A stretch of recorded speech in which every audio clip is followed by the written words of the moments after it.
Good morning. मैं Ashok Shri Aurobindo society के प्रतिनिधि के रूप में आप सभी लोग जो मेरे साथ आज जुड़े हैं उनका हार्दिक स्वागत करना चाहता हूं, हार्दिक अभिनंदन करना चाहता हूं। आज हम शिक्षा के उस महत्वपूर्ण पहलू पे और आयाम पे बात करेंगे जो बहुत सारे विद्वानों में, खासकर विवेकानंद जैसे महान व्यक्ति ने कहा है कि शिक्षा तो अनुभव ही है या अनुभव ही शिक्षा है, बाकी तो सब जानकारी। तो आज हम इसी आयाम पे बात करेंगे। इस आयाम तक हम पहुंचे उससे पहले बहुत सारी कुछ सीढ़ियां हैं जो हमें चढ़नी पड़ेंगी, तभी हम समझ पाएंगे कि अनुभव से युक्त या अनुभवात्मक शिक्षा या प्रशिक्षण क्या है और शिक्षा में उसका क्या महत्व है। सबसे पहले आपने देखा होगा कि हमारे जितने भी ऋषि हैं, जितने हमारे मुनि हैं, जितने हमारे पंडित जी हैं, जितने हमारे मौलवी हैं, जितने हमारे पादरी हैं, वो सब अपने धर्म स्थलों में कुछ व्यक्तित्व देते हैं, जिसे उपदेश कहते हैं। सबसे पहले हम समझें कि उन जो उपदेश देते हैं उनकी सार्थकता क्या है, उपदेश क्या है।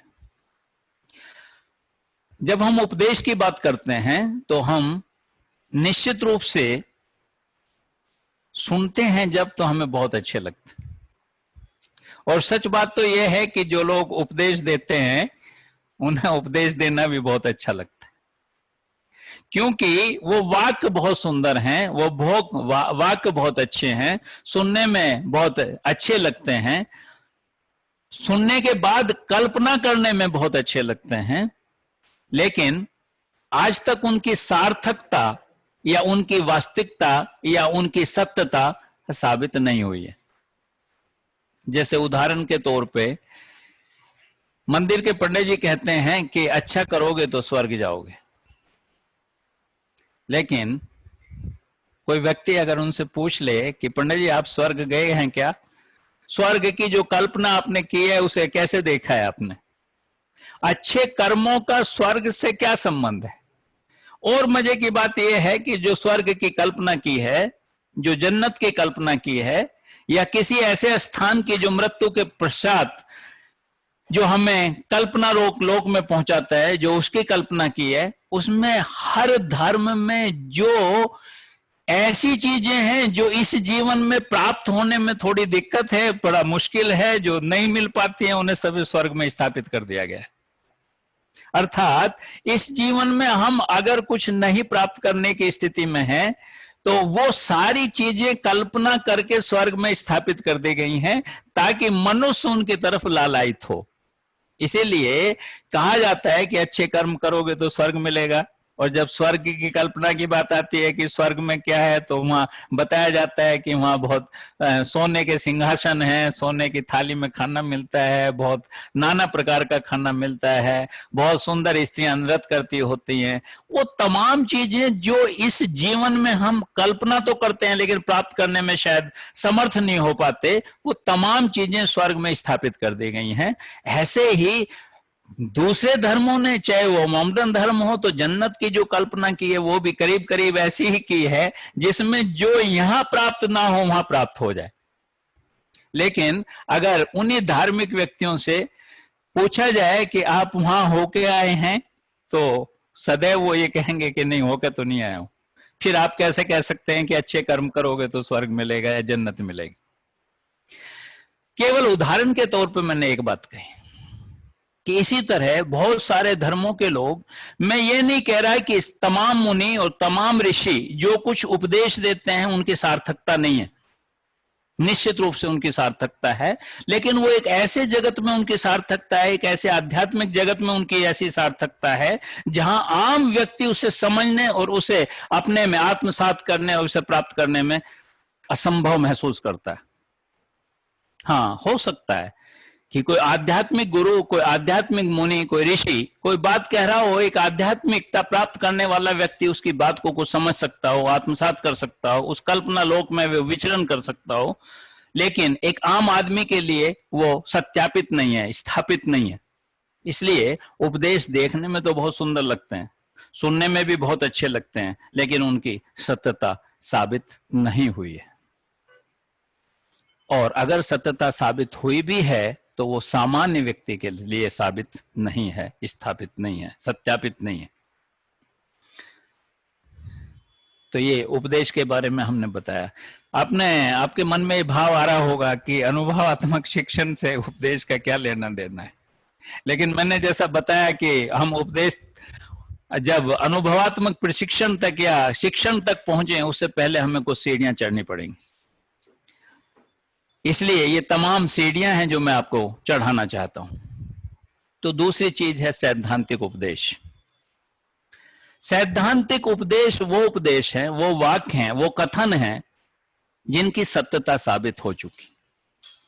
जैसे अगर बाय द वे आप कुछ भी पृथ्वी से ऊपर फेंकते हैं तो वो पृथ्वी पे ही आके गिरता है, क्योंकि पृथ्वी में गुरुत्वाकर्षण है। अगर आप किसी पानी में टब में बैठते हैं तो उससे बाहर पानी निकलेगा, कितना निकलेगा उसका बाद में जिक्र करेंगे, लेकिन पानी तो निकलेगा। ऐसे ही अगर सपोज आप पानी उबालते हैं तो उसके भाप से जो शक्ति पैदा होती है, जो ढक्कन है, वो तो निश्चित रूप से उछलेगा। कितना उछलेगा वो भी आपसे विस्तृत रूप से चर्चा करेंगे। लेकिन ये दो तीन सिद्धांत मैंने ऐसे बताए जिन्हें हम सैद्धांतिक उपदेश कह सकते हैं। क्यों सैद्धांतिक उपदेश कह सकते हैं? कि ये जो कथन है, ये जो उपदेश हैं, इनकी सत्यता साबित हुई है। आप देखिए ना, आप स्वयं करके देख सकते हो। आप कुछ भी ऊपर फेंकिए आसमान की तरफ, वो जितनी शक्ति से आप फेंकेंगे उतना ही ज्यादा समय लेके वो वापस आ जाता है। जितनी कम शक्ति से फेंकेंगे, जितनी ऊंचाई, कम ऊंचाई पे जाएगा, उतनी जल्दी पृथ्वी पे आ गिरता है। अर्थात आप जो शक्ति लगा रहे हैं उसे बाहर फेंकने में, उस शक्ति को न्यूट्रलाइज करने में गुरुत्वाकर्षण को भी दम लगाना पड़ता है, इसलिए उसे समय ज्यादा लगता है। तो वो उपदेश जो सैद्धांतिक रूप से सत्यापित हो चुके हैं, उन उपदेशों को हम सैद्धांतिक उपदेश कहते हैं। अब एक प्रश्न आपके मन में उठ सकता है कि इनका सत्यापन कैसे हो सकता है। आपके मन में ये भाव उठ सकता है कि ये हम कैसे सिद्ध करते हैं कि ये सत्य है। इसके लिए तमाम दुनिया में, तमाम शिक्षण संस्थाओं में, तमाम साइंटिस्टों की लैब में सब प्रयोग किए जाते हैं। उसे प्रयोगात्मक प्रशिक्षण कहते हैं और उसे प्रयोगशाला कहते हैं। तो उसमें इन्हें सत्यापित किया जाता है। अर्थात जो भी कुछ सैद्धांतिक उपदेश हैं, उनके सत्यापन के लिए प्रयोगशाला बनाई गई हैं, उनमें प्रयोग किया जाता है, जिसे हम प्रयोगात्मक प्रशिक्षण कहते हैं। हम कहते हैं कि वो प्रयोगात्मक प्रशिक्षण है। अर्थात जो भी सैद्धांतिक उपदेश हैं, उन्हें सत्यापित करने के लिए हम प्रयोगशाला में प्रयोग करके उन्हें सत्यापित करते हैं। अर्थात जो भी हमें ज्ञान मिला, उस ज्ञान को सत्यापित करने के लिए प्रयोगशाला में प्रयोगात्मक प्रशिक्षण करके उसे स्थापित किया जा सकता है। अर्थात संपूर्ण ज्ञान इस बात पर निर्भर करता है कि हम सैद्धांतिक उपदेश सुने और उसे प्रयोगशाला में सत्यापित कर दें। तीसरी बात आती है कि अनुभवात्मक प्रशिक्षण क्या है। जो बहुत सारे लोग, बहुत सारे विद्वान, बहुत सारे लोग कहते हैं कि अनुभव ही शिक्षा है, बाकी तो सब जानकारी है।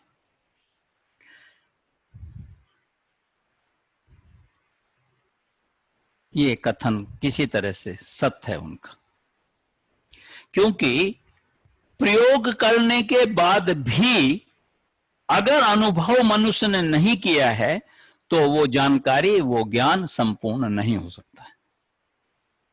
अब क्वेश्चन आता है कि हम अनुभव कैसे करते हैं।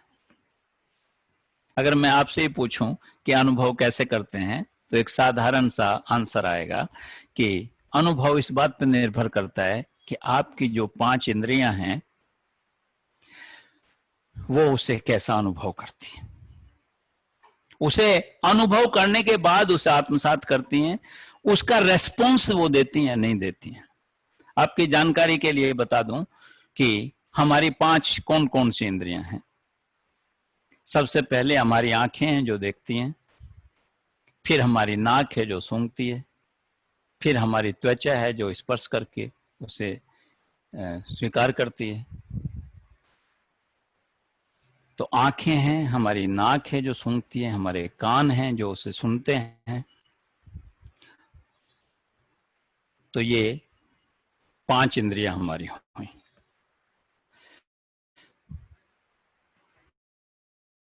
एक बहुत मजेदार किस्से से मैं अपनी बात पुष्ट करना चाहता हूं। जब कई दोस्त साथ बैठे, आपने देखे होंगे इन जनरल, जब लोग मिलके शराब पीते हैं, कोल्ड ड्रिंक भी पीते हैं, तो जो कोल्ड ड्रिंक उनकी टेबल पे रखी है उसका कैसा कलर है वो देख रहे हैं।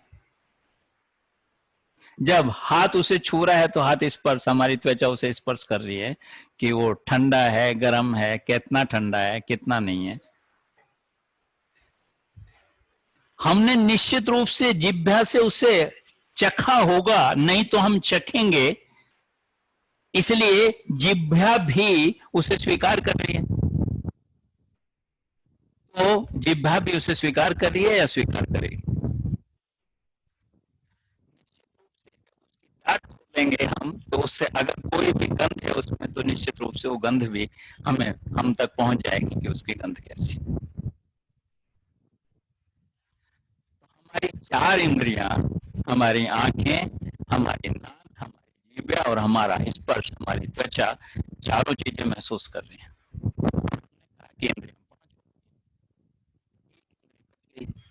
वो कौन सी इंद्रिय बच गई? वो हमारी कान बच गई। संतुष्ट करने के लिए हम एक दूसरे से गिलास टकराते हैं और कहते हैं हम द्रव पदार्थ को, वाइन को, उसे जो भी कुछ रखा है उसे प्राप्त करने से पहले हम 5 इंद्रियां संतुष्ट करना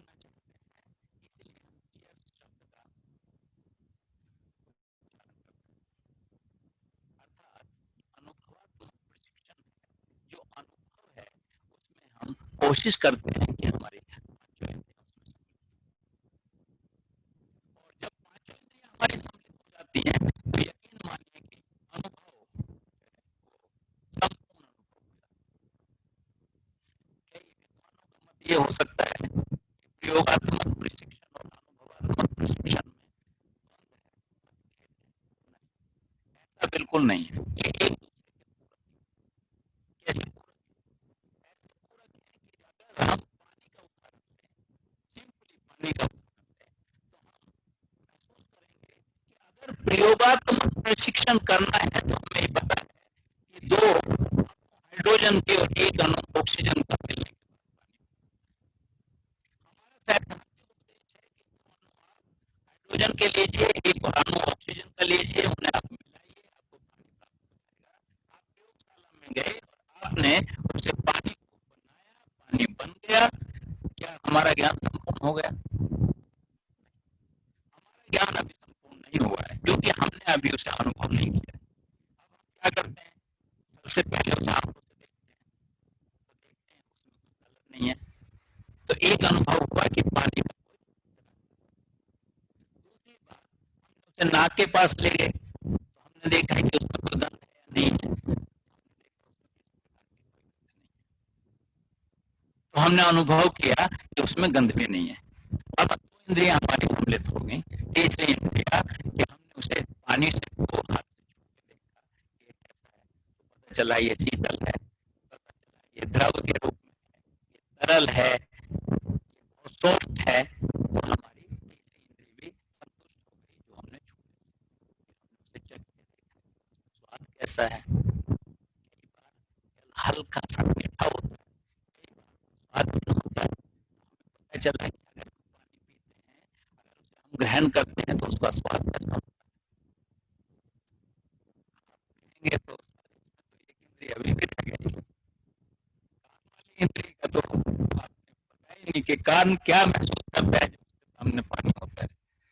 तो पानी महसूस करता है कि जब हम एक गिलास गिलास से दूसरे गिलास और दूसरे गिलास से उस गिलास में पलटते हैं तो एक आवाज निकलती है जो किसी भी द्रव की सघनता के आधार पर बदलती रहती है।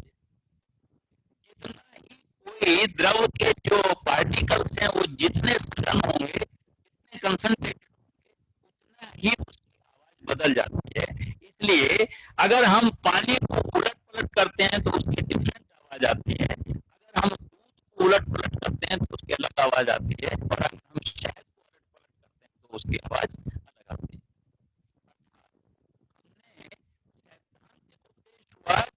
दो अणु हाइड्रोजन की और एक अणु ऑक्सीजन का मिलाएंगे तो पानी बना। प्रयोगशाला में हमने उसे स्थापित किया और पानी बन गया।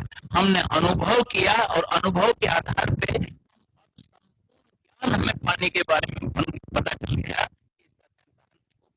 क्या है, इसका प्रोसीजर क्या है बनाने का, इसे कैसे बनाया जा सकता है। प्रयोगशाला में उसका ये पता चला और अनुभव के आधार पे ये पता चला कि उसमें किस तरह के गुण हैं, हमारी इंद्रिया उसे कैसे प्राप्त करती है।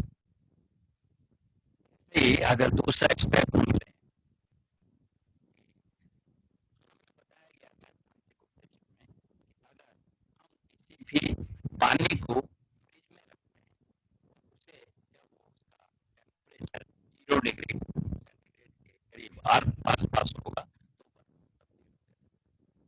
देखा है कि हाँ कुछ देर के बाद फ्रीजर में रखा हुआ पानी जो हमें सैद्धांतिक उपदेश बताया गया था वो निश्चित रूप से हमने उसे फ्रिज या प्रयोगशाला में देखा, उसका टेम्परेचर इतना डाउन किया तो बर्फ के रूप में तब्दील, लेकिन फिर वही बात आती है कि बर्फ को छूने के बाद पता चला कि जो पानी इतना तरल था, जो इतना सॉफ्ट था, वो अब पानी जमने के बाद जब बर्फ के स्वरूप में बदला तो अरे वो तो हार्ड हो गया।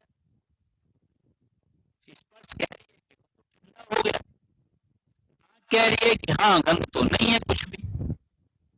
इसी तरह जो स्वाद है वो भी ये कह रहा है कि करीब करीब पानी जैसा है, लेकिन मूल परिवर्तन क्या आया? मूल परिवर्तन आया कि वो जो आवाज है गिरने की, उसके टूटने की आवाज है, वो पानी के गिरने या टूटने की आवाज से बिल्कुल अलग है, क्योंकि वो हार्ड है और उसका जो त्वचा का संदेश था वो ये था कि जो बहुत पानी सिंपल टेम्परेचर पे, साधारण टेम्परेचर पे होता है वो अब बहुत ठंडा हो। दूसरा उदाहरण तीसरे उदाहरण की बात करते हैं। हमें बताया गया कि अगर 100 डिग्री सेंटीग्रेड पानी को उबाल दिया जाए तो भाप में कन्वर्ट हो जाता है। हमारी प्रयोगशाला की हमारी प्रयोगशाला है कि हमने उस पानी को लिया और उबालना शुरू किया तो 100 डिग्री सेंटीग्रेड पे पहुंचा जैसे पानी तो भाप में कन्वर्ट हो गया। अब भाप में कन्वर्ट हो गया तो हमने फिर भाप को अनुभव करने का प्रयास किया तो पानी का ही स्वरूप, लेकिन अभी जो वो तरल भाषा में था, जो तरल स्वरूप में था पानी का, जब हमने बर्फ जमाया तो उसमें था, तो वो गैस की अवस्था में। अगर हम उसके हाथ निश्चित रूप से पानी का जो एहसास था वो बिल्कुल अलग था, जो बर्फ का एहसास था वो बिल्कुल अलग था। और आज अगर हम भाप में अपना हाथ डाल के देखते हैं तो पता चलेगा कि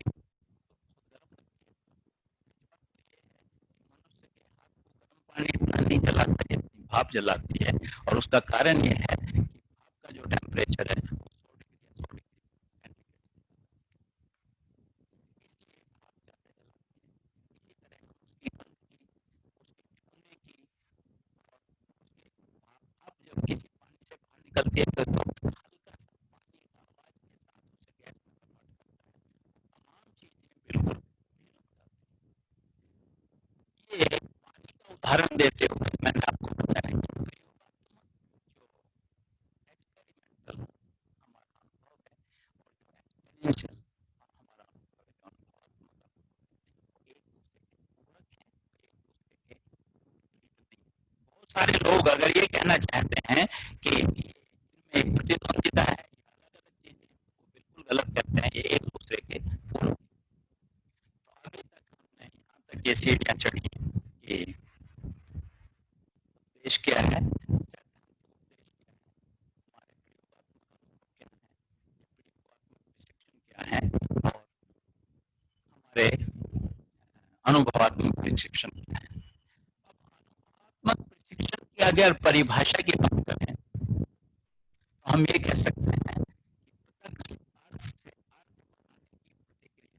प्रतिक्रिया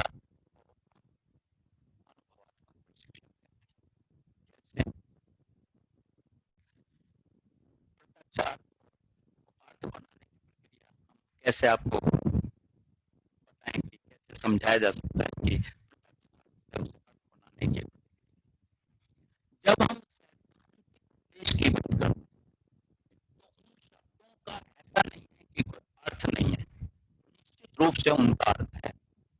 जब हम उसे प्रयोगात्मक उस पर प्रशिक्षण करते हैं या प्रयोगात्मक आधार पर ज्ञान प्राप्त करते हैं तो निश्चित रूप से उस जो शब्दों का अर्थ में बदलने का काम प्रयोगात्मक प्रशिक्षण करता है। लेकिन एक्चुअल जो अर्थ है वो तभी संभव है जब हम उसका अनुभव भी करें। अगर हम अनुभव नहीं करते हैं तो निश्चित रूप से वो ज्ञान अधूरा है। इसलिए अनुभवात्मक प्रशिक्षण ये कहा जा सकता है किसी भी तत्व का अगर हम कोई तत्व तो उसके शब्दों में देखते हैं, उसके प्रयोग में देखते हैं तो उसके संपूर्ण अर्थ में बदलने की प्रक्रिया को अनुभवात्मक प्रशिक्षण कहते हैं, क्योंकि बिना अनुभव के हम उसे स्थायी ज्ञान में कन्वर्ट नहीं कर सकते, ज्ञान में परिवर्तित नहीं कर सकते। हम कह सकते हैं कि जो शब्दों का स्वरूप है उसे स्थापित करने का नाम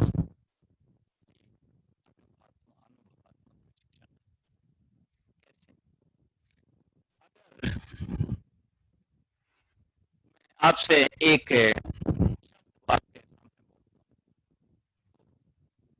हम देखते हैं कि क्या अनुभव करते हैं। अगर मैं सारे लोगों से एक शब्द कहूं, आप अपने आंखें बंद कीजिए और आंख बंद करने के बाद मैं एक शब्द बोलता हूँ और फिर 30 सेकंड्स के बाद हम उस शब्द के बारे में आपसे पूछना चाहता हूँ कि माँ,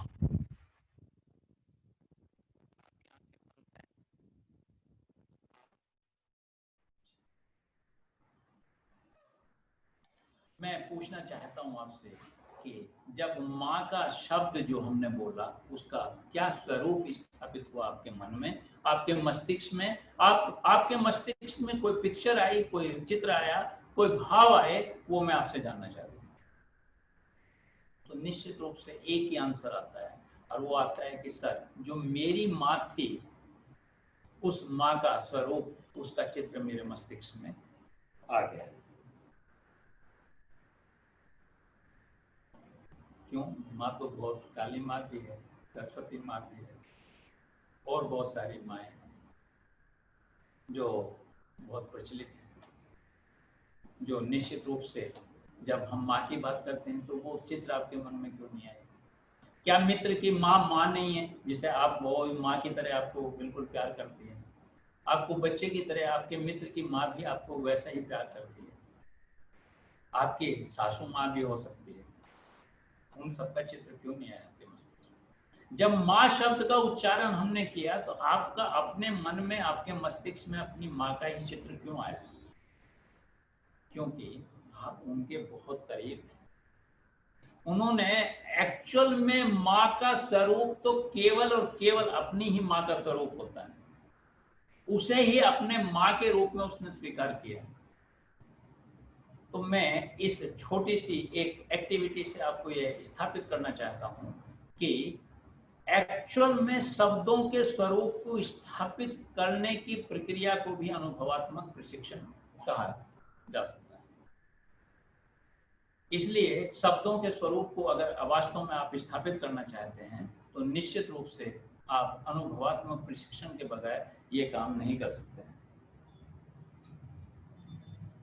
और सच बात यह है कि किसी भी अधिगम को, किसी भी ज्ञान को संपूर्ण रूप से आत्मसात करने का केवल और केवल यही तरीका है कि जो भी सैद्धांतिक उपदेश हैं हम उसे प्रयोगशाला में तो स्थापित करें ही, लेकिन जब तक अपने अनुभव में उन्हें नहीं उतारेंगे तब तक संपूर्ण ज्ञान और स्थायी ज्ञान की संभावनाएं कम होती हैं। इसलिए हम कह सकते हैं कि अगर ज्ञान का संधि विच्छेद करें, अगर हम ज्ञान को दो शब्दों में तोड़ना चाहें तो हम आपको बता सकते हैं कि ज्ञान इज इक्वल टू अध्ययन प्लस प्रयोग, या ज्ञान इज इक्वल टू अध्ययन प्लस अनुभव। अर्थात ज्ञान तो ये भी कह सकते हैं कि संपूर्ण ज्ञान इज इक्वल टू अध्ययन प्लस प्रयोग, यानी कि एक्सपेरिमेंटल लर्निंग प्लस अनुभवात्मक प्रशिक्षण, यानी कि एक्सपीरियंशियल लर्निंग। तो हम अगर तीनों चीजों को मिला दें तभी हम संपूर्ण ज्ञान प्राप्त कर सकते हैं। अब एक महत्वपूर्ण बात हम आपके साथ बताना चाहते हैं कि जो ज्ञान प्राप्ति का आधार है उसके लिए एक दार्शनिक हुए डेल ने एक कोण बनाया और कोण के आधार पर हमें समझाने का प्रयत्न किया कि हम किस तरह से ज्ञान जो हम प्राप्त करते हैं उसकी सघनता कैसे हो सकती है। उसने कहा कि अगर कोई व्यक्ति केवल और केवल अध्ययन करता है तो उसे केवल 10% ही याद रहता है 2 हफ्ते के बाद जब उसका प्रशिक्षण किया गया। लेकिन अगर कोई व्यक्ति सुनता है, जैसे बहुत सारे व्यक्ति पढ़ने के बजाय, क्योंकि पढ़ने में एक विश्लेषण करना पड़ता है, समय लगता है, तो कुछ लोग सुनना ज्यादा पसंद करते हैं, तो कुछ लोग बहुत सारी वीडियो सुनते हैं। तो उसने कहा कि जो लोग केवल सुनते हैं उन लोगों को 2 हफ्ते के बाद 20% जाता है। लेकिन अगर किसी व्यक्ति को पिक्चर दिखा दी जाए, जिसमें वो सुन भी रहा है और वो देख भी रहा है, तो उसे देखने के बाद उसे 20% याद रहेगा और सुनने के बाद उसे 30% याद रहेगा। लेकिन उसे अगर दिखा भी दिया जाए, सुना दिया जाए, यानी कि पिक्चर दिखा दी जाए, तो करीब 50% उसे याद रहेगा। लेकिन अगर उसी व्यक्ति को वो नाटक के रूप में दिखा दिया जाए, संवाद के रूप में दिखा दिया जाए, जिसमें तमाम उसकी इंद्रियां उसे अध्ययन भी कर रही हैं, उसे देख भी रही हैं, उसे सुन भी रही हैं और मस्तिष्क से वो उसमें इन्वॉल्व भी हो रहा है, तो करीब उसे 70% ज्ञान प्राप्त होता है, जो 2 हफ्ते बाद देखा गया है।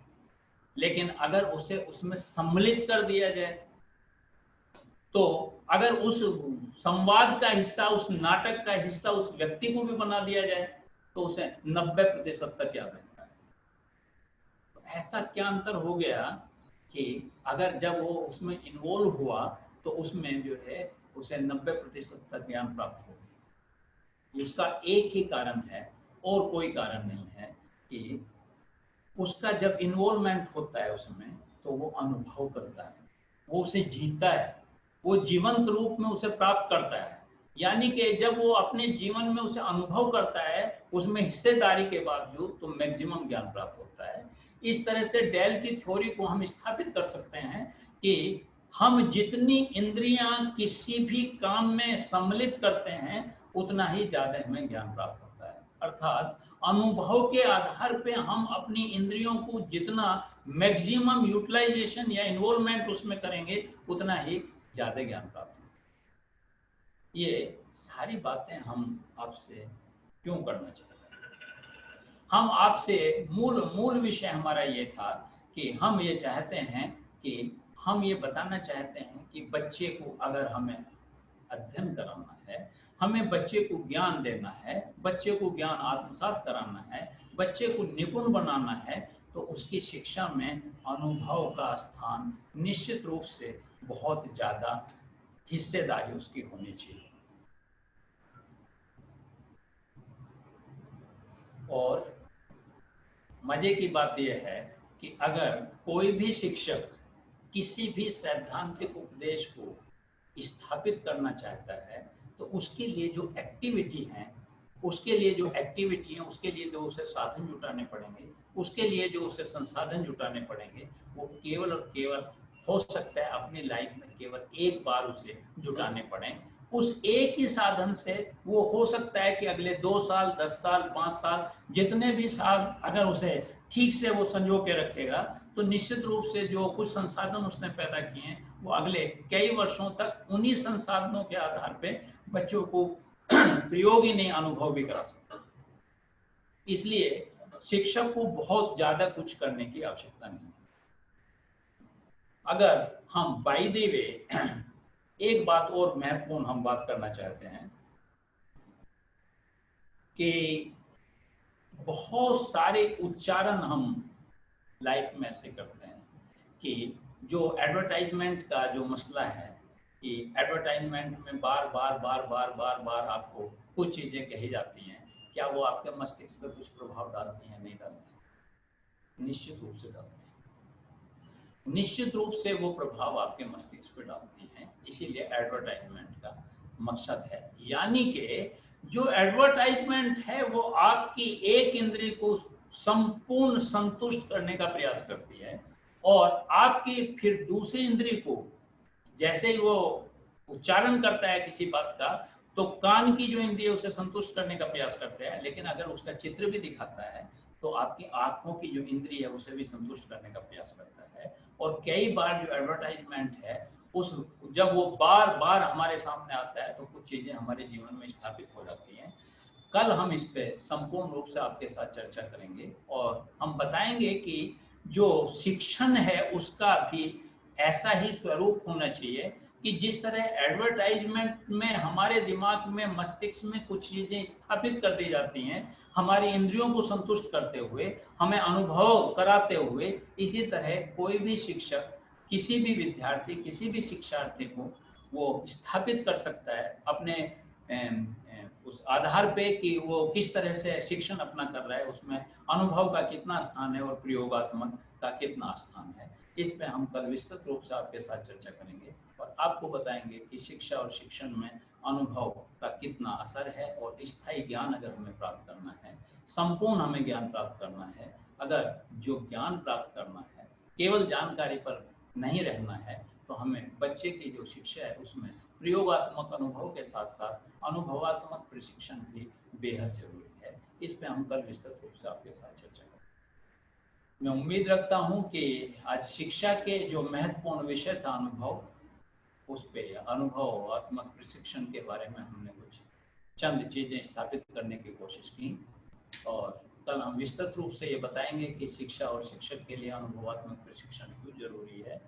इस पर हम विस्तृत रूप से चर्चा करेंगे। बहुत सारे ऐसे रोचक उदाहरण आपको देंगे जो आपको आश्चर्य होगा कि हमारे जो जीवन है, जो हमारा संसार है, उसमें बहुत सारे पशु पक्षी भी ऐसे हैं जो अनुभव के आधार पर अपने बच्चों की सुरक्षा करते हैं, अपनी सुरक्षा करते हैं, अपने बच्चों तक अपने ज्ञान को पहुंचाने का प्रयास करते हैं। एक रोचक तरह से हम कल बताएंगे कि जिस तरह पशु पक्षी अनुभव के आधार पर अपने बच्चों को संरक्षित करते हैं, सुरक्षित करते हैं, इसी तरह मनुष्य भी अपने अनुभव के आधार पर अपनी अगली पीढ़ी को बहुत कुछ दे के जाना चाहता है, बहुत कुछ दे के जा सकता है, जो अपनी जो लाइफ है, जो अपना जीवन है, उसे सुरक्षित के साथ साथ सुसंस्कृत बना सकते हैं, ज्ञानवर्धक बना सकते हैं। इस सब पे हम विस्तृत रूप से आपसे कल चर्चा करेंगे। और मुझे उम्मीद है कि जो लोग आज हमारे जुड़े हैं, अगर वो संपूर्ण रूप से चाहते हैं कि अनुभवात्मक प्रशिक्षण के बारे में मैं संपूर्ण जानकारी रखूं, तो उनसे मेरा हार्दिक निवेदन है कि वो बीच में सेशन को ना छोड़ें, क्योंकि एक दिन में सेशन कंप्लीट नहीं किया जा सकता है समय अभाव के कारण। हम 2 दिन में उसे कोशिश करते हैं कि 2 दिन में उसे संपूर्ण करें, कई बार हमें 3 दिन भी लगते हैं। लेकिन अगर हम संपूर्ण ज्ञान प्राप्त करना चाहते हैं किसी भी विषय के बारे में, तो निश्चित रूप से हमें संपूर्ण सेशन अटेंड करना चाहिए। और एक जानकारी मैं और आपको देना चाहता हूँ कि हम एक नया प्रोग्राम शुरू करने जा रहे हैं कि जो भी सेशन होगा, जिन लोगों ने भी उस सेशन को कंप्लीटली देखा होगा, हम उसके लिए कुछ क्वेश्चन उनसे करेंगे जो रिटिन में आपके पास जाएंगे, जो आपके पास उनका जब आप आंसर करके भेजेंगे, अगर उसमें आंसर में आपके 80% आंसर सही हैं, तो आपको एक सर्टिफिकेट भी दिया जाएगा कि हमारे ह्यूमन वैल्यूज के इस सेशन में आपने इतने अंक प्राप्त किए, इसलिए आपको एक सर्टिफिकेट दिया जाता है। सपोज शिक्षक का अस्तित्व है या अस्तित्व है, अस्तित्व के 3 सेशन जब हमारे हुए, 3 सेशन के बावजूद आपको एक क्वेश्चनरी दी जाएगी, उसका क्वेश्चन जवाब भर के हमें भेजेंगे। जब वो पूरा हो जाएगा और हम आपका आकलन करेंगे कि आपने इतने % ग्रहण किया हमसे, तो निश्चित रूप से आपको एक सर्टिफिकेट भी ऑनलाइन हम उपलब्ध कराएंगे, जो आपका कभी भी ट्रेनिंग का अगर बात आएगी तो आप ये दिखा सकते हैं कि श्री अरविंदो सोसाइटी के इस सेशन में इसमें इतने अंक मैंने प्राप्त किए हैं, जिसका सर्टिफिकेट मेरे पास। इसलिए मेरा निवेदन है कि आप पूरा सेशन लें और पूरे सेशन के बाद तैयार रहें, उसे ध्यान से सुनें।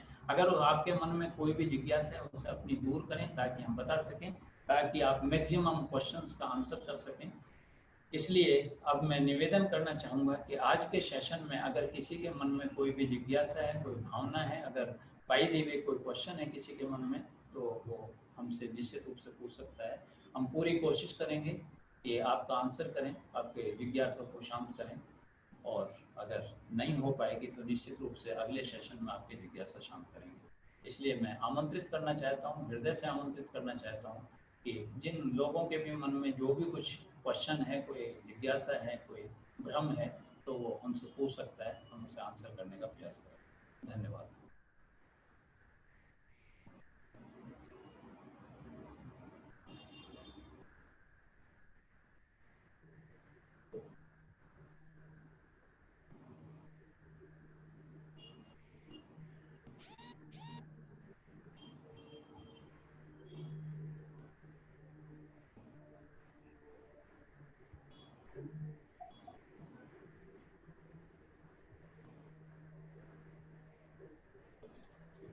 प्रणाम सर।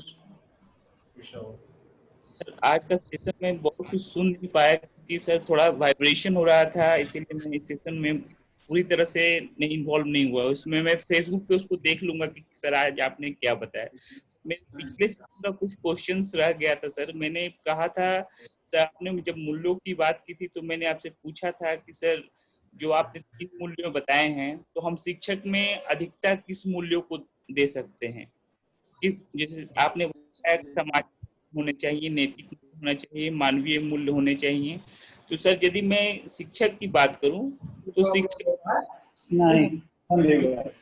को भी बनाता है, बच्चों को भी बनाता है, बच्चों में नैतिक और मानवीय मूल्य दोनों देता है। तो क्या कौन से मूल्य उसमें ज्यादा विकसित होने चाहिए सर? इस पे थोड़ा सा बोलिए सर, बताइए सर। महेश, हमने एक जगह जिक्र किया था कि हम शिक्षक से पूछते हैं कि आपको कैसा छात्र चाहिए, आपका आदर्श शिष्य कैसा होना चाहिए। एक सेशन था हमारा जिसमें हम ये क्वेश्चन करते थे। नवीन शिक्षक के उदय में हम ये पूछते थे शिक्षक से कि हम आपसे ये चाहते हैं कि आप हमें बताएं कि आपको कैसा शिष्य चाहिए, उसमें क्या गुण होने चाहिए। और जब वो शिष्य की कल्पना करता था कि उसमें ये गुण होने चाहिए, तो उसमें वो इतने गुण बताता था कि एक पे शायद कम पड़ जाता था। और उसमें वो सामाजिक गुण भी थे, उसमें वो नैतिक गुण भी थे, और वो मानवीय गुण भी थे। वो एक ऐसे स्टूडेंट की परिकल्पना या कल्पना करता है, एक ऐसे छात्र की परिकल्पना या कल्पना करता है जिसमें सारे गुणों का समावेश हो। सच बात तो यह है कि कोई भी गुरु ये चाहता है कि उसे एक आदर्श अगर शिष्य मिल जाए तो उसके पास जो कुछ है वो सब उसमें उड़े हुए, उस बच्चे की गोद को भर दे, उसके पास जो भी कुछ है सब उसकी गोद में उड़े। तो जब एक छात्र की वो कल्पना करता है कि वो संपूर्ण गुणों से संपन्न हो, तो उसी सेशन में हम एक क्वेश्चन करते थे कि 15 साल के बच्चे से आप इतने गुणों की आशा करते हो, तो आप शिक्षकों की जो एवरेज एज 30-35 साल है, आपसे समाज कितने गुणों की आशा करते हैं। अगर आप 15 साल के बच्चे से 30 गुणों की आशा करते हो, तो समाज निश्चित रूप से 30-35 साल के शिक्षक से 50 से 60 गुणों की आशा करता है। ये कोई अतिशोक्ति की बात नहीं कर रहा हूँ। सच बात तो ये है कि हमारा समाज शिक्षक से वो तमाम गुणों की बात करता है जो गुणों की बात हमने कही, चाहे वो सामाजिक गुण हो, चाहे वो नैतिक गुण हो, चाहे वो मानवीय गुण। अगर वो मानवीय गुण है तो निश्चित रूप से किसी भी शिक्षक में मानवीय गुणों की अधिकता समाज चाहता है, लेकिन ये भी चाहता है कि समाज ने, गवर्नमेंट ने जो शिक्षक के लिए नियम बनाए हैं कि समय से पहुंचे स्कूल में और वो अपने बच्चों को ठीक से शिक्षण करे, समय से स्कूल से बाहर निकले, जो भी होमवर्क है बच्चों का वो सब चेक करें, उनकी कॉपी चेक करें, एक एक बच्चे पे ध्यान रखे। अगर वो स्कूल समय से नहीं पहुंचेगा, अगर स्कूल से समय से नहीं निकलेगा, अगर बच्चों का होमवर्क ठीक से नहीं करेगा, प्रिंसिपल उसकी गलत रिपोर्ट करेगा, तो गवर्नमेंट उसे निश्चित रूप से दंड का प्रावधान है। इसलिए सामाजिक गुणों की जो सबसे महत्वपूर्ण और सबसे पहले गुण है, सामाजिक गुणों की सबसे पहले आशा रखता है समाज, सरकार और स्टूडेंट, सब उससे ये महसूस करते हैं, ये आशा रखते हैं कि वो सामाजिक गुण उसमें शिक्षक में होने ही चाहिए। दूसरी बात, नैतिक गुणों की बात। आप सब चाहते हैं ना कि मेरा बच्चा नैतिक बने, ये पूरा समाज चाहता है कि अगली जो पीढ़ी है वो एक नैतिक पीढ़ी हो जिसमें मानवता का आधार हो। हम भी कहते हैं कि अगर मानवता और मनुष्यता का कोई आधार हो सकता है तो केवल मानवीय मूल्य हो सकता है, और मानवीय मूल्य तभी स्थापित हो सकते हैं जब आप में नैतिकता हो। नैतिकता मीन्स उन जो गुण हैं उन्हें आप जब प्रतिपादित करें अपनी लाइफ में, उन्हें स्वीकार करें, उन्हें अपनी जीवन में आत्मसात करें, तो आपको संतुष्टि महसूस हो कि मैंने बेहतर किया। दैट इज नैतिक मूल्य। नैतिक मूल्य के लिए कोई बाध्य नहीं किया जाता है। मानवीय मूल्यों को जब हम आत्मसात करते हैं, मानवीय मूल्यों को जब हम स्वीकार करते हैं, उसके अकॉर्डिंग अपनी लाइफ को जीना शुरू करते हैं, तो हमें अच्छा लगना चाहिए, हमें महसूस होना चाहिए कि हम अच्छा कर रहे हैं, हमारी आत्मसंतुष्टि होनी चाहिए। तो आपका जो क्वेश्चन है कि किसी शिक्षक में कितने गुण होने चाहिए, तो मेरा आंसर ये है कि शिक्षक में तो ये समाज, ये गवर्नमेंट, सब तमाम गुणों की आशा। शिक्षक को एक आदर्श व्यक्ति के रूप में स्वीकार करता है समाज, क्योंकि शिक्षक ही एक ऐसा व्यक्ति है जो अगली पीढ़ी दे सकता है।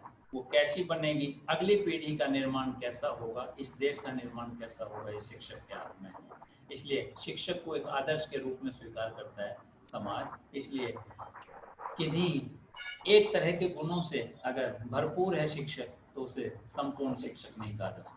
संपूर्ण शिक्षक उसे ही कहा जा सकता है जिसमें सामाजिक मूल्य भी हो, उसमें नैतिक मूल्य भी हो और मानवीय।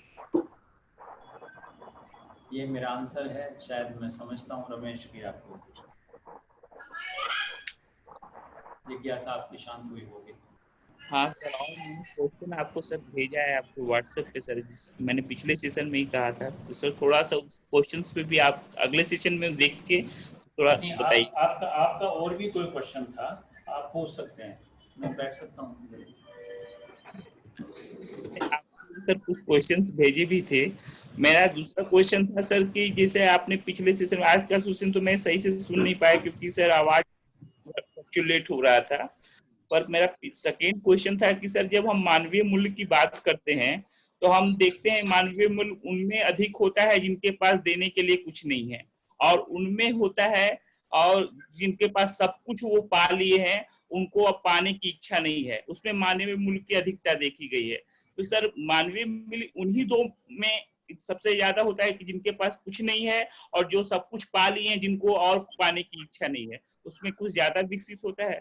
सर इस बात पे थोड़ा मेरा क्लियर कीजिए सर। रमेश, जो आप पाने की बात कर रहे हैं, जो आप प्राप्त करने की बात कर रहे हैं, आपका क्वेश्चन ये है कि सर जिनके पास कुछ नहीं है उनमें मानवीय मूल्य की अधिकता होती है, और जिनके पास सब कुछ है उनमें मानवीय मूल्य की अधिकता नहीं होती। लेकिन आपने प्रेमचंद की मंत्र कहानी पढ़ी थी या नहीं? मंत्र कहानी प्रेमचंद की यूट्यूब पे भी आप डाउनलोड करेंगे तो आप पढ़ सकते हैं, उसे जरूर पढ़ना। मैं थोड़ा सा संक्षिप्त में उसे बता दूं कि एक सपेरा जो है एक डॉक्टर के पास अपने बच्चे को लेके जाता है, और उस डॉक्टर का खेलने का वक्त है, उसके बच्चे को नहीं देख पाता और उसकी डेथ हो जाती है। लेकिन एक दिन उसी डॉक्टर के बच्चे को सांप डस लेता है, और वो ही सपेरा उसे ठीक कर सकता था और कोई दवाई ठीक नहीं कर सकती थी। उसे डॉक्टर बुलाता भी नहीं, शायद वो जानता नहीं या उस अपराध भावना में है कि मैंने उसके बच्चे को नहीं देखा है तो वो मेरे बच्चे को देखने के लिए क्यों आएगा। लेकिन वो सपेरा उसे जाता है, मंत्र झाड़ फूंक करता है, उसका बच्चा ठीक हो जाता है और बिना कुछ प्राप्त किए, बिना कुछ इनाम पाए, यहाँ तक कि एक चिलम हुक्का का जो तंबाकू था वो भी उसने नहीं लिया, वो सब लेने के बाद उसे वापस आ जाता। आपकी इस बात को ये स्थापित कर रहा है कि जिसके पास कुछ नहीं है उसमें नैतिक मूल्य ज्यादा होते हैं, मानवीय मूल्य ज्यादा होते हैं, जिसके पास सब कुछ है उसके पास नैतिक मूल्य और मानवीय मूल्यों की कमी होती है। लेकिन मेरा विचार थोड़ा सा अलग है। जो आप कह रहे हो ना कि उसके पास सब कुछ है, वो केवल और केवल आप धन से आकलन कर रहे हो कि उसके पास सब कुछ है, और जिसके पास पैसा नहीं है उसे आप गरीब और निर्धन की बात कर रहे हो कि उसके पास कुछ नहीं है। लेकिन पिछले सेशन में शायद मैंने एक उदाहरण दिया था कि एक डॉक्टर तो पैसा बनाने के लिए किसी व्यक्ति को 4 दिन हॉस्पिटल में रखता है और पैसा बनाने का, लेकिन एक व्यक्ति अपना ब्लड देके भी उसके जीवन को बचाने का प्रयास करता है। तो जो ये केवल पैसा मापदंड है कि किसी व्यक्ति के पास पैसा है तो सब कुछ है और पैसा नहीं है तो कुछ भी नहीं है, ये मापदंड आपका गलत है, ये सोच आपकी गलत है। पैसा एक हिस्सा हो सकता है जीवन का। सच बताऊं तो पैसा उतना ही आदमी के पास होना चाहिए या उसे अर्न करना चाहिए जितने से उसका काम चल जाए, प्रतिष्ठा के रूप में ठीक से जीवन यापन करके चला जाए। और जहां तक रिक्वायरमेंट की बात है, जहां तक इस बात की है कि किसी आदमी की कितनी रिक्वायरमेंट है, उसकी कोई परिभाषा नहीं। कोई व्यक्ति बहुत कम पैसे में भी एक स्वस्थ जीवन जीता है और एक व्यक्ति बहुत पैसा होने के बावजूद भी एक रुग्ण जीवन जीता है, पूरी जिंदगी दवाई खा के जीता है। तो पैसे का अर्थ संपूर्ण प्राप्ति नहीं है, ये बात हमें स्वीकार करनी पड़ेगी। और बहुत सारे लोग हैं जो एक लंगोट बांध के रहते हैं, लेकिन वो दुनिया को ऐसा कुछ दे के जाते हैं कि दूसरे लोग नहीं दे पाएंगे, कभी भी जीवन में नहीं दे पाएंगे। तो आप क्या कहेंगे कि उनके पास निर्धन है, उनके पास कुछ देने के लिए नहीं है, वो नैतिक नहीं है, उनके पास मानवीय मूल्य नहीं है? नहीं। सच बताऊं तो इस दुनिया को अगर किसने सबसे ज्यादा दिया है तो केवल उन्होंने ही दिया है जिनके पास कुछ नहीं है, आपकी परिभाषा के अनुसार। और सच बताऊं तो उन्होंने ही दिया है जिन्होंने, जिसे आप कहते हो कि सब कुछ प्राप्त करने की बात करते हो, उस सब कुछ छोड़ के दिया है। गौतम बुद्ध उसका उदाहरण है, महावीर उसका उदाहरण है कि उनके पास सब कुछ था, वो चाहते थे तो बहुत अच्छा जीवन जी सकते थे, जिसे आप बहुत अच्छा जीवन जीते हैं, लेकिन सब कुछ त्याग दिया, यहाँ तक कि कपड़े भी उतार दिए महावीर ने, सब उतार के दे दिया कि अब इनका इससे मेरा कोई लेना देना नहीं। और फिर वो संसार को वो दे के गए जो कोई पैसे वाला नहीं दे सकता। तो पैसा ही किसी व्यक्ति की संपूर्णता का आधार कभी नहीं हो सकता है, कभी नहीं हुआ है। इसलिए मनुष्य अपने व्यक्तित्व से बहुत कुछ दे सकता है। आज अगर हम श्री अरविंदो सोसाइटी का उदाहरण लो कि आज अगर हम शिक्षकों के बीच जाकर ट्रेनिंग दे रहे हैं, क्या हम उन्हें कुछ पैसा देते हैं? क्या हम उन्हें खाना खिलाते हैं? क्या देते हैं?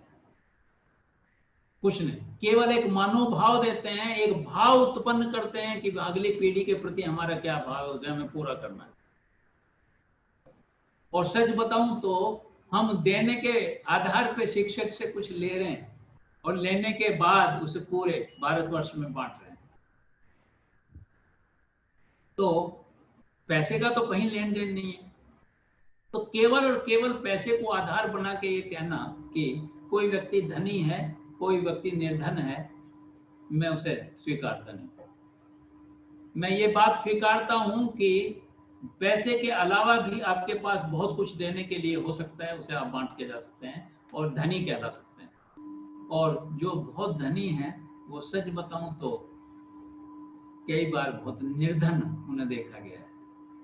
और और निर्धन इसलिए देखा गया है कि उनके पास जो भी संपत्ति है, जो भी इकट्ठा करके जाते हैं, वो अगली पीढ़ी के ही काम आता है। वो ना उसे बांट पाए ना उसे खर्च कर पाते हैं। इसलिए पैसा आधार नहीं बनाया जा सकता। किसी भी व्यक्ति के धनी होने का आधार, उसके समृद्ध होने का आधार उसका केवल और केवल पैसा नहीं बताया जा सकता, बनाया जा सकता। उसमें और भी विचार, और भी बहुत सारी चीजें हैं, बहुत सारी आध्यात्मिकता है, बहुत सारा मूल्य है, जिन्हें वो बांट के एक अच्छे समाज का निर्माण कर सकते हैं। मेरा सोच ऐसी है। आपका क्वेश्चन केवल पैसा पे आधारित था, लेकिन मैं उसे स्वीकार करने को तैयार हूं।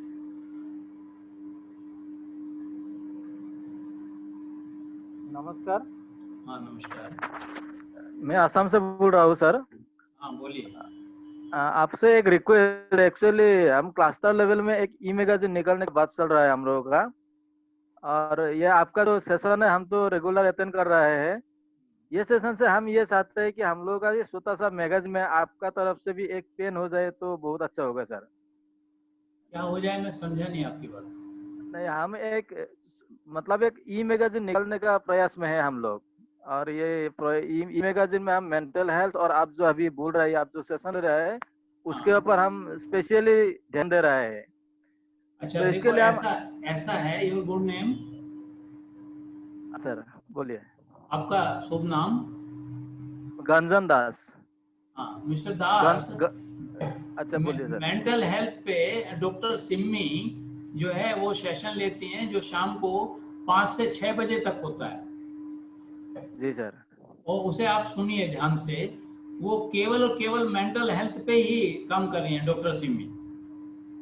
ठीक है सर। इसी चैनल पे शाम को 5 बजे से 6 बजे तक वो मेंटल हेल्थ पे ही आपके साथ काम करते हैं। और पेरेंटिंग पे संतोष मैम हैं, जो 3 बजे से 4 बजे तक काम करती हैं।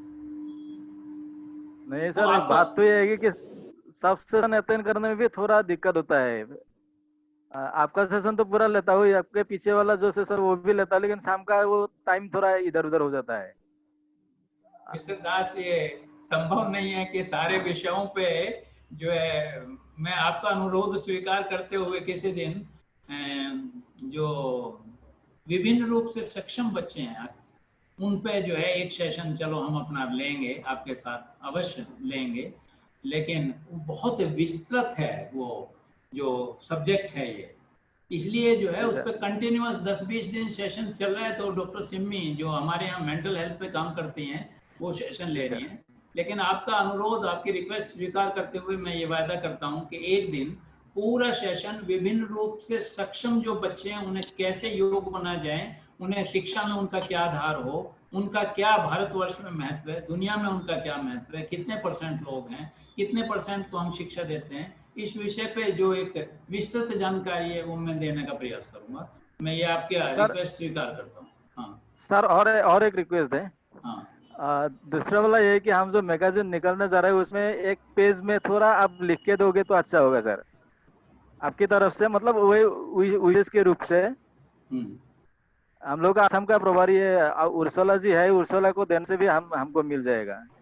उर्सला है कि उर्सला जी है शायद।